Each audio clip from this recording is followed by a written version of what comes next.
like Nate Dogg. You know it's a hit when he spit. Is smoke your name or smoking what you do? It's not the same old anymore. It's something fresh and something new. People in general, they hate rich kids. Let's get unfiltered. Smoke Alabama general manager, friend of the show, and our good friend Courtney Morgan goes 3 years, $825K per year. Is $825K enough to get you from behind this desk back into a front office? 826 will do me right, C. Reed. But listen, the next time that we all go out, you better have them alligator arm. Courtney got the check. He does. He does. Big time. Welcome to Unfiltered. I'm Carl Reed. And I'm Smoke Dixon. In today's episode, we will break down Tennessee back to elite recruiting.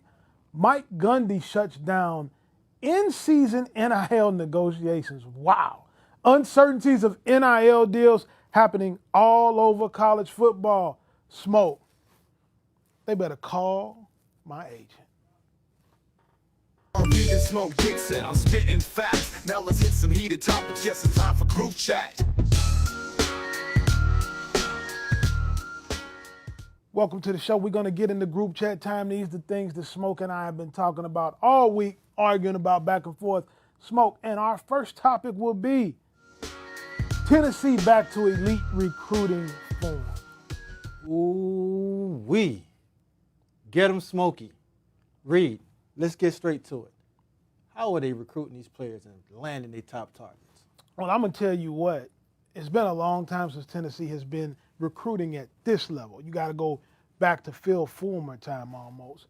I talked to Jake Bresky a while ago, their director of player personnel. Number one, they're doing a great job of talent identification, Smoke, picking the kind of targets and the guys that they want to play in their program. They have a fertile recruiting territory. There is a lot of talent within that 4 to 6 hour radius that you circle around Knoxville, Tennessee. They have unbelievable fans, sellouts every single game, and they have an environment that is second to none, Smoke, at Rocky Top. Well, Reed, you know what I'm going to get to. I'm going to get straight to the business. What they've done is done an incredible job of having a cap and a collective in order to land those top targets. They've done a good job of developing relationships. Their recruiting strategy is top-notch. Josh Pate touched on it a couple of weeks ago, saying they're on the move, and everybody sat back and said, nah, ain't no oranges being squeezed out of there. No, that juice is rich because they have the money to do that. They have the resources, and they have the brand name behind it. They can recruit nationally. And like you said, that 4 hour radius, they capitalize on that, and they're doing an awesome job. O-line-wise, I know that's your guy. Coach Ellaby's your dude, and he's done an outstanding job. Just touch on his ability to connect and relate to the top targets, especially David Sanders Jr. I first had an opportunity to meet Coach Ellaby when I was a high school coach in St. Louis. He was the offensive line coach at the University of Missouri. And him and Coach Heupel were putting together a high-powered offense there that featured quarterback Drew Lock.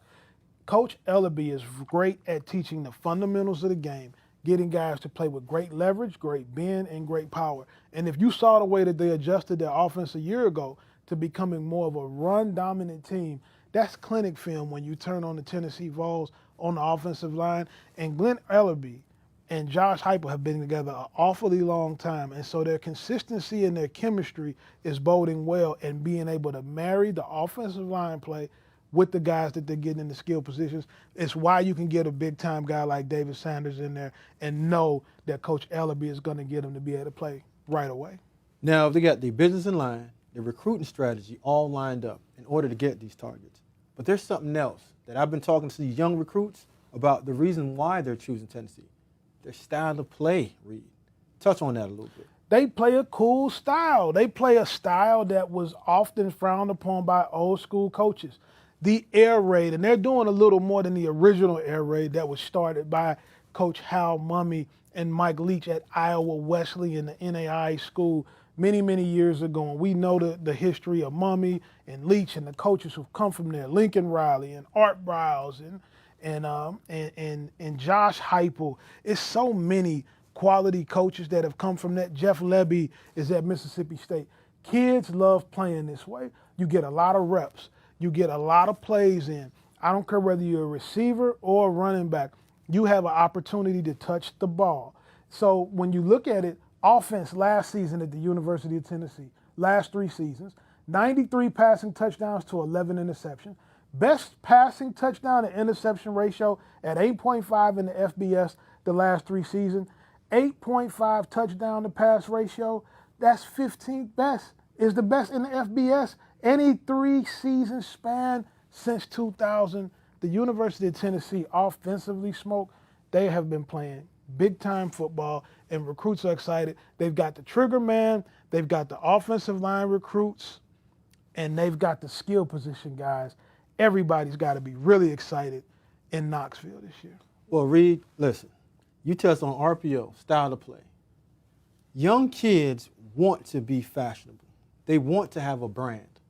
Tennessee right now, the way that they're playing offense, is a big-time brand. You remember back when Chip Kelly first came out and we were old guys, both of us got gray hairs, not chin, you got a ton on your head. You should shave that off, but that's a whole nother conversation.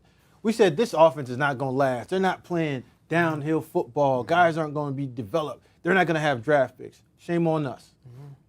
It's happening. The kids coming out right now are understanding that this is the way that they're playing football. David Sanders, George McIntyre, Ethan Utley, the young guy out of Nashville right here. Top 150 players. Right now they have the number 1 guy on the offensive line, David Sanders Jr. They just locked him in. Nico a couple of years ago. We have to understand that Tennessee's for real. They understand the business of it. Their brand is national, and it's always been. It's had a couple of down years, but they're back at it. Young kids want to play for Coach Heupel. Offensive linemen want to play for Coach Ellerby. And the numbers are showing that this is productive. And they did take down Bama a couple of years ago. I know that hurt you. Hurt my heart. But listen, Smoke, let's move from the air raid to NIL. Ooh, money, money, money. The impact of Mike Gundy's stance on NIL negotiations. Now, Smoke, Mike Gundy said some things about NIL and negotiations the other day. Let's toss to it and see what Coach Gundy had to say about NIL negotiations. And, you know, the business side of what we do now is we have to have those conversations with them. You know, tell your agent to quit calling us and asking for more money. It's non-negotiable now. Start again in December. Hey, Reed, listen to me. Listen to me. Listen to me. If you're talking to me in December, November we cut the turkeys. In October, we kept electing candy. The September, yeah, it's already happening. I understand that Coach wants to have a hard stance on the project, on the properties of negotiating, and contracts should be ironed out before. But I've known you talk to a ton of guys about this subject, and that our group chat's been blowing up.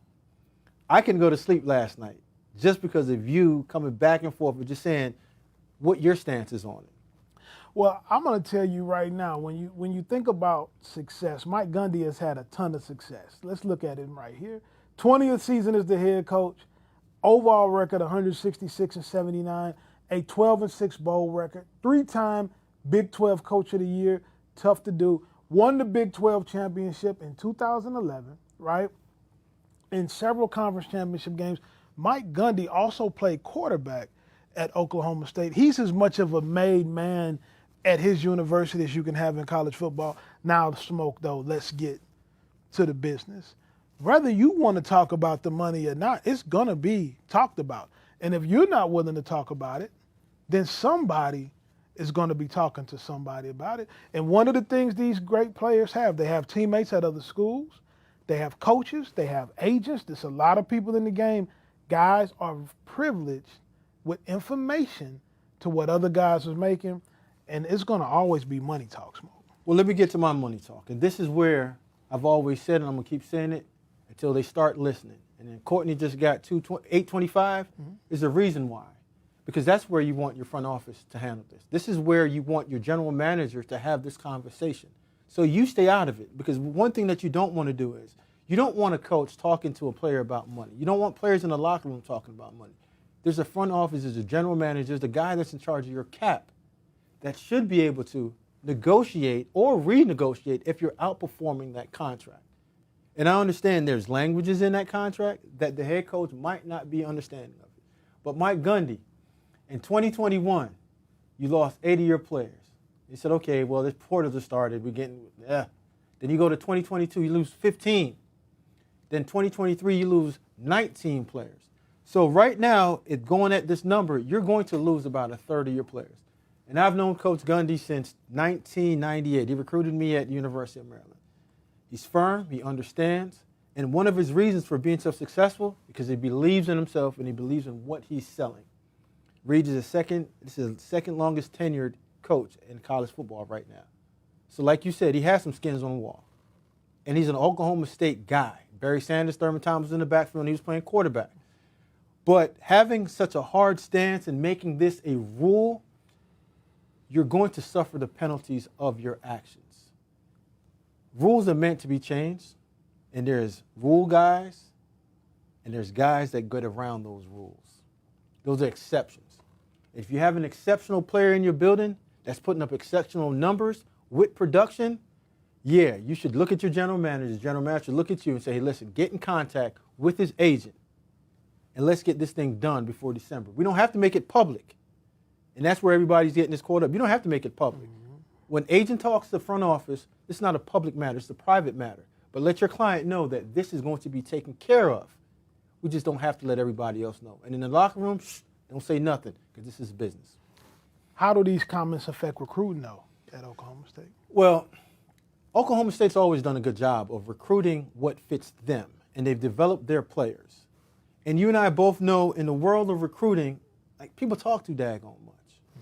And agents, or so-called agents, not certified agents, are going to tell other parents, other members of the family, young Reed, CR3 is getting $850,000. Those aren't the real numbers. So the impact on recruits aren't going to be that high, because we understand when the business gets done and you're evaluating your right talent, and they're going to be on the 3 stars and the 2 stars, guys that fit their building. They're going to develop them, and somebody's going to come take them. So the impact's not that great on recruits. But in your locker room, this can cripple you. And I know that Coach Gundy's put his back against the wall and said, this is what it is. But at some point, someone needs to sit down with him and just share the benefits of delegating a lot of your activities, especially business and NIL and the negotiation of contract with players, to somebody else that is going to be responsible for taking that heavy blow. Because ultimately, Mike Gundy is known as a legendary recruiter, identifier of talent, and developer. And if he says publicly that we're not going to negotiate, all he's doing is recruiting kids for somebody else, because they're just going to come in and pay him a little bit more money, Smoke. So, but Reed, about 80% of these colleges, isn't that what we're doing? You're recruiting for somebody else. You're developing for somebody else. You're just a keepsake. You're just a case holder. You're just holding over a little bit of time until the next man tap you on the shoulder and say, hey, Reed, I got that bag for you. What you going to say? I'll be there. When? In December. Just give me a call. Money talks and BS runs the marathon, Smoke. No doubt about it. Speaking of that, everybody's not getting paid, Smoke, the way that people are saying. Let's move to the next one that we got here. The uncertainties of NIL deals in college football, Smoke.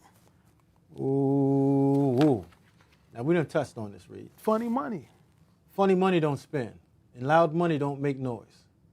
Enough money is a silent one that nobody ever hears about.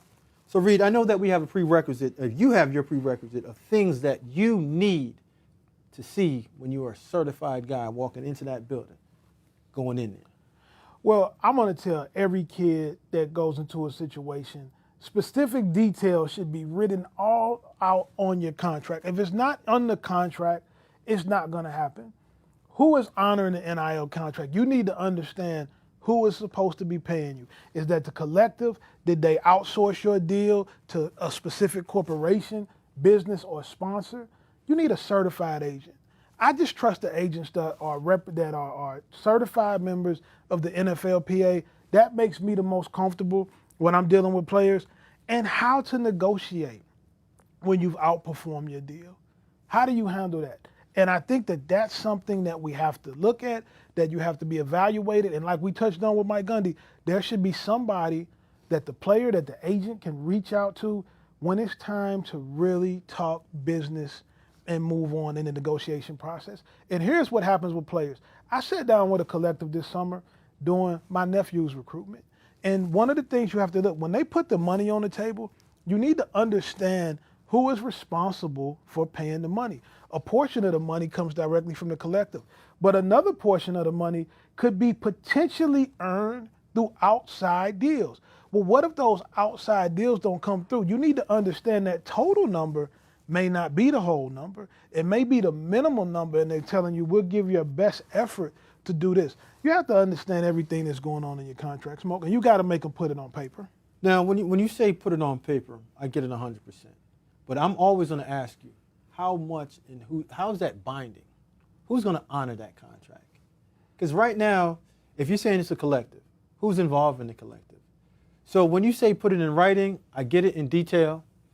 The one that I would say that you have to get is a certified agent to make sure they're going through that contract language, to make sure it's right for you. Because your contract that you get might not be the same contract that I want. I might want my money up front. And I want to also be put in play where if I outperform those numbers, we can renegotiate. And like you said, who am I going to call when it's time to renegotiate my contract?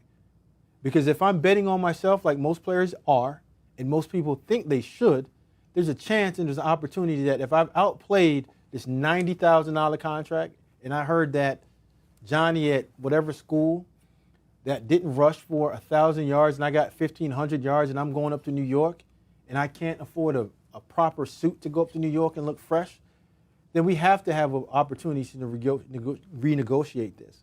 And if I'm talking to the head coach and the head coach says, you know what, Smoke, I'm not talking to you during the year. See, what happens is now that you get emotionally involved. And you're the coach that recruited me and I trust you. And you said, you know what, I'm going to take you out of your house and mom and dad, I'm going to take care of your son in the best way and make sure that when he gets out of here, he knows how to be a man and handle his business. Now, Coach, I've handled my business. I'm outplaying this contract. And the question I would always pose to a coach, if they do say I'm not going to renegotiate with you, I'm going to say, Coach, do you have an agent? If you're outperforming your contract and you're going back-to-back ball games and you're playing a national championship and you have 1 year left on your contract, would you not want your agent to call up the AD and renegotiate that contract? They do it all the time. They do it all the time. So if that's the case with you, why can't the case be the same for me? You know, Smoke, I think one of the biggest problems, coaches aren't built to be negotiating money deals with players. That's why you have a general manager and a chief of staff. That's why you have a president and head of your collective. But when NIL started, remember, it was intentionally for guys to be able to get off the field endorsement deals.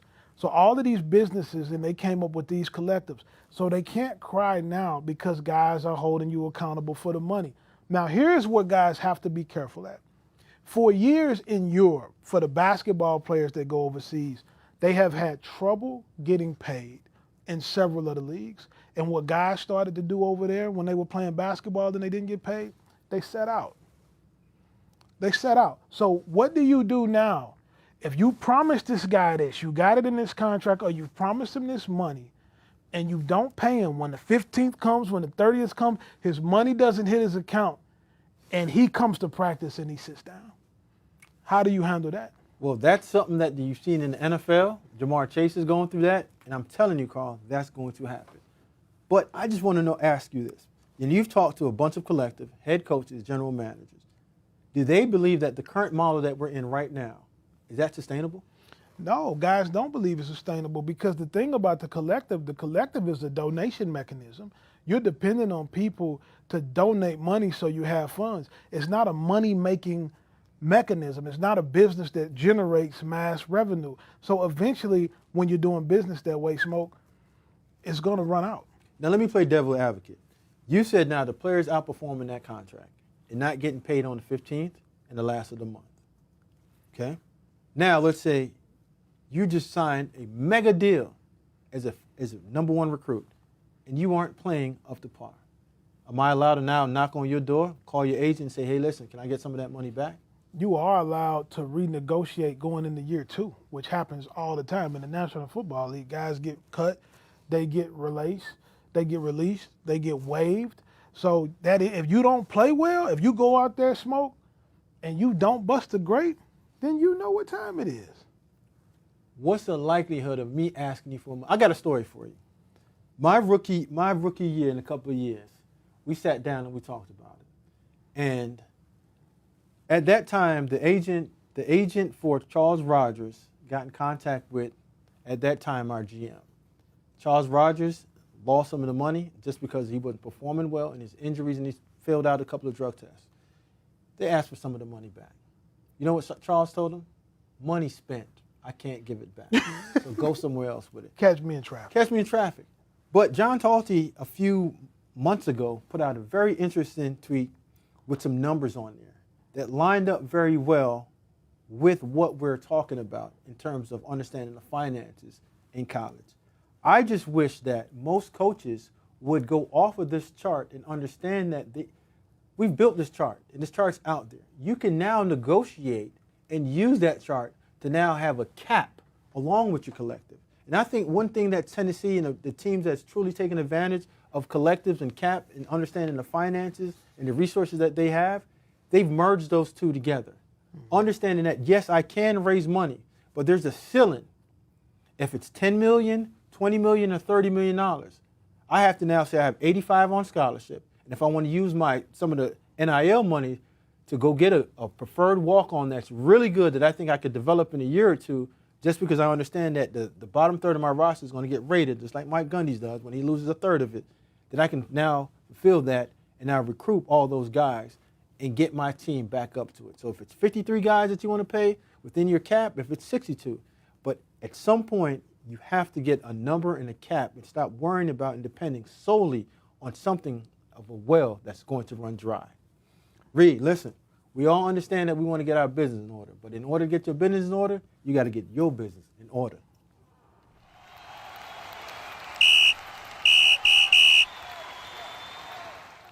Smoke, you know what time it is. It's flag on the play time where we throw the flag out on a couple of the things that don't sit right with us.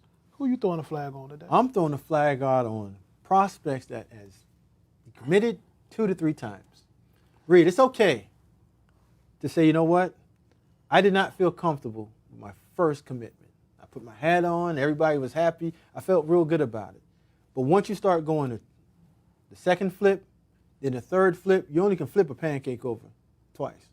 On the third time, that thing gonna get burnt up. So the way that I always looked at it is, if a young man decommitted, and this is the third time, you're now confused. I've now taken you off the table. I don't even recognize your commitment to my school. Because now, instead of you telling the joke, you've now become the joke. You're now confused and go back to the beginning of the drawing board and start your strategy all over again because you don't understand where you want to be. I know you don't know how to get there, and the people that's in your ear are telling you the wrong thing. Smoke, as a high school coach, I've been in a situation. I had one guy in my career that decommitted and committed to another school, and it was a nightmare just dealing with the situation. So I do understand. We try to keep guys committed, and once they made that decision. Reed, who you throwing the flag on, my good brother? I'm throwing a flag on college coaches that are telling high school kids and their players that they don't need an agent. You absolutely need an agent.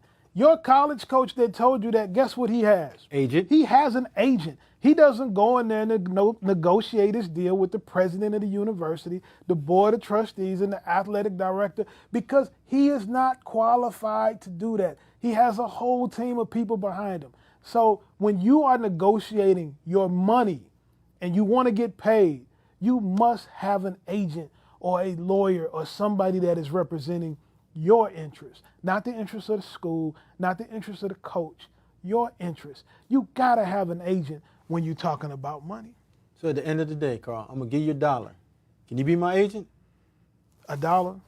No. Guys, that's going to do it for us today. Please check us out on the 24/7 Sports page, YouTube page, Unfiltered, every Tuesday and Thursday at 4 p.m. Central, 5 p.m. Eastern. And Smoke is going to come up here with $1 next week, and he's going to be by himself. Because we've just been unfiltered.